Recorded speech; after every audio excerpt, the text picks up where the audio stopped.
Урматтуу туугандар, biz күнүбүздү текке кетирбейли. Убактыбызды текке кетирбейли. Утлубул илма минал махди илал лахди. Илим талап кылгыла силер бешиктен кабырга чейин. Бул дегени сөзүбүздүн башында айтып өтүп кеткен фарзы кифая илимин ар бир инсан алыштыгы фарз. Намаз окубасаңыз кандай жооп бересиз? Эч бир илим албай дүйнөдөн өтүп кетсеңиз ошондой жооп бересиз. Канчалык инсандар аялына талак берип алып жашап жүрөт. Билбейт анын өкүмүн. Кыяматта мен билбейт элем, менде күнөө жок дей аласызбы? Алла Таала айтты, силер билгиле, илим талап кылгыла, анан ошо өкүм менен жашагыла. Биздин коомдо ушундай маселе бар.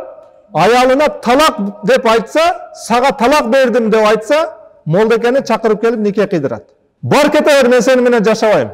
Көзүмө көрүнбө, үйүңө жогол деп айтат. Эртеси молдону чакырбай эле аялын алып келип жашай берет. Жашоодо болуп атат. Бирок шарият эмне дейт? Шарият эркек киши талак сөзүнү сарахатан, ачыктан ачык талак деп айткан болсо, 3кө чейин 1 же 2 талак деп айткан болсо, кайра 3 этек киринин ичинде жашагысы келсе, никесиз өөп жыттоо менен жакындоосу менен нике кыйылып калат деп айтат шарият. Ага никенин кереги жок деп айтат. Ал эми талак сөзү сарахатан, ачыктан ачык айтылбастан, үйүңө кете бер, мен сени менен жашабайм деген сөз болсо, анын ичинде түпкүрүндө жашабаш ниети болсо күйөөсүнүн, анда байын талак түшөт.